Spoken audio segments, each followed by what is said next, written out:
ഈ വീഡിയോ ഭാഗത്ത് നമ്മൾ നോക്കാനായിട്ട് പോകുന്നത് non availability certificate, birth certificate സംബന്ധമായിട്ടുള്ള നോൺ അവൈലബിലിറ്റി സർട്ടിഫിക്കറ്റിന് എങ്ങനെയാണ് അപേക്ഷ കൊടുക്കുക എന്നുള്ളതാണ്. നോൺ അവൈലബിലിറ്റി സർട്ടിഫിക്കറ്റ് എന്ന് പറഞ്ഞാൽ ഒരാളുടെ ജനനമോ മരണമോ എന്തുമാവാം, ആ ഒരു പഞ്ചായത്തില് രജിസ്റ്റർ ചെയ്തിട്ടില്ല ഇതുവരെ എന്നുള്ള ഒഫീഷ്യലായിട്ട് നൽകുന്ന രേഖയാണ് നോൺ അവൈലബിലിറ്റി സർട്ടിഫിക്കറ്റ് എന്ന്. ആവശ്യം വരുന്ന സന്ദർഭം എന്നുള്ളത് പ്രത്യേകിച്ചിട്ട് പ്രായമായിട്ടുള്ള ആളുകളൊക്കെ ജനനം അല്ലെങ്കിൽ മരണം അവരുടെ സർട്ടിഫിക്കറ്റ് ഷെയർ ചെയ്തിട്ട് ലഭിക്കാതെ വരുന്ന സമയത്ത് അത് പിന്നീട് ചേർക്കുന്നതിലേക്ക് അല്ലെങ്കിൽ ഒരുപാട് വർഷങ്ങൾക്ക് ശേഷം ചേർക്കുന്ന സമയത്തേക്ക് നോൺ അവൈലബിലിറ്റി സർട്ടിഫിക്കറ്റ്, മജിസ്ട്രേറ്റ് സാക്ഷ്യപത്രം കാര്യങ്ങളൊക്കെ ആവശ്യം വരും. അങ്ങനെ ആവശ്യം വരുന്ന സമയത്ത് ഉള്ള ഫസ്റ്റ് സ്റ്റെപ്പാണ് ഈ ഒരു നോൺ അവൈലബിലിറ്റി സർട്ടിഫിക്കറ്റ് എടുക്കുക എന്നുള്ളത്. അപ്പൊ അപേക്ഷ കൊടുക്കാനായിട്ട് ഇവിടെ ലോഗിൻ എന്നുള്ള ഭാഗത്ത് ക്ലിക്ക് ചെയ്യുക. നമ്മൾ ക്രിയേറ്റ് ചെയ്തിരിക്കുന്ന login ID and password enter ചെയ്ത് കൊടുക്കുക. എങ്ങനെയാണ് login ID and password create ചെയ്യുക എന്നുള്ളത് ഇതിന് മുന്നിലുള്ള വീഡിയോയിൽ വ്യക്തമായിട്ട് കാണിച്ചിട്ടുണ്ട്. ലോഗിൻ ഭാഗത്ത് ക്ലിക്ക് ചെയ്യുക. നമുക്കറിയാം, ഒരേ തവണ ഐഡി ഉണ്ടാക്കി കഴിഞ്ഞാൽ നമുക്ക് അൺലിമിറ്റഡ് ആയിട്ട് തന്നെ അതിൽ അപേക്ഷകൾ കൊടുക്കാനായിട്ട് സാധിക്കും. ആർക്ക് വേണമെങ്കിലും അപേക്ഷകൾ കൊടുക്കാനായിട്ട് സാധിക്കും. ഇവിടെ നമ്മൾ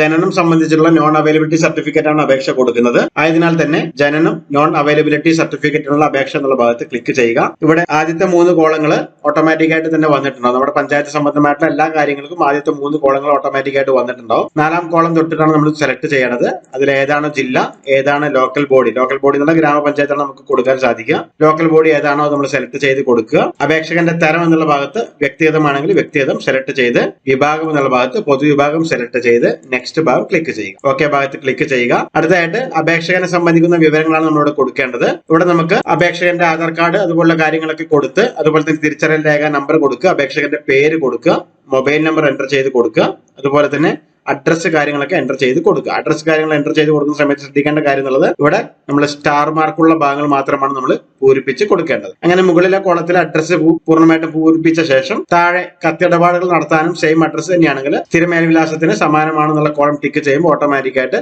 അത് ഹൈഡ് ആയിട്ട് പോകുന്നതാണ്. അതിനുശേഷം സേവ് എന്നുള്ള ഭാഗം ക്ലിക്ക് ചെയ്യുക. ഓക്കെ എന്നുള്ള ഭാഗം ക്ലിക്ക് ചെയ്യുക. ഓക്കെ ഭാഗം ക്ലിക്ക് ചെയ്യുക. നെക്സ്റ്റ് ഭാഗം ക്ലിക്ക് ചെയ്യുക. അടുത്തായിട്ട് നമ്മൾ ഈ ഫയലിംഗ് ആണ്. അതിനകത്ത് നമുക്ക് ഓട്ടോമാറ്റിക് ആയിട്ട് ജില്ല, ഗ്രാമപഞ്ചായത്ത്, അതുപോലെ തന്നെ പഞ്ചായത്തിന്റെ പേര് ഓട്ടോമാറ്റിക് ആയിട്ട് വന്നിട്ടുണ്ടാവും. കണ്ടിന്യൂ ഭാഗം ക്ലിക്ക് ചെയ്യുക. ഇവിടെ നമുക്ക് 3 തരത്തിലുള്ള ഓപ്ഷനാണ് ഉള്ളത്. ജനന തീയതി, ജനന സ്ഥലം സംബന്ധിച്ച വിവരം നൽകുന്ന വ്യക്തികളെ സംബന്ധിച്ചുള്ള വിവരങ്ങൾ, കുറിപ്പുകൾ ഉണ്ടെങ്കിൽ മാത്രമാണ് നമ്മൾ കൊടുക്കേണ്ടത്. അപ്പൊ നമ്മൾ ജനന തീയതി ആണെങ്കിൽ ആദ്യം തന്നെ ജനന തീയതി സെലക്ട് ചെയ്ത് കൊടുക്കുക, അല്ലെങ്കിൽ എൻ്റർ ചെയ്ത് കൊടുക്കുക. ജെൻഡർ സെലക്ട് ചെയ്ത് കൊടുക്കുക. അതുപോലെ തന്നെ പിതാവിന്റെ പേര് മലയാളത്തിലും ഇംഗ്ലീഷിലും നമ്മൾ ടൈപ്പ് ചെയ്ത് കൊടുക്കുക. അതുപോലെ തന്നെ മാതാവിന്റെ പേരും ഇംഗ്ലീഷിലും മലയാളത്തിലും മുഴുവൻ ടൈപ്പ് ചെയ്ത് കൊടുക്കുക. അതിനുശേഷം സേവ് എന്നുള്ള ഭാഗത്ത് ക്ലിക്ക് ചെയ്യുക. ജനന സ്ഥലം എന്നുള്ള ഭാഗത്ത് ഹോസ്പിറ്റൽ ആണെങ്കിൽ ഹോസ്പിറ്റൽ സെലക്ട് ചെയ്ത് കൊടുക്കുക. ഏതാണ് ഹോസ്പിറ്റൽ എന്നുള്ളത് സെലക്ട് ചെയ്ത് കൊടുക്കുക. സേവ് ഭാഗത്ത് ക്ലിക്ക് ചെയ്യുക. അടുത്തായിട്ട് വിവരം നൽകുന്ന വ്യക്തിയാണ്. ഈ ഒരു വിവരം ആരാണ് നൽകുന്നത്, അല്ലെങ്കിൽ അപേക്ഷകൻ ആരാണെന്നുള്ളതാണ് നമ്മൾ സെലക്ട് ചെയ്ത് കൊടുക്കേണ്ടത്. അവരെ സംബന്ധിച്ചുള്ള വിവരങ്ങൾ പൂർണ്ണമായിട്ടും ഇവിടെ എൻ്റർ ചെയ്ത് കൊടുക്കുക.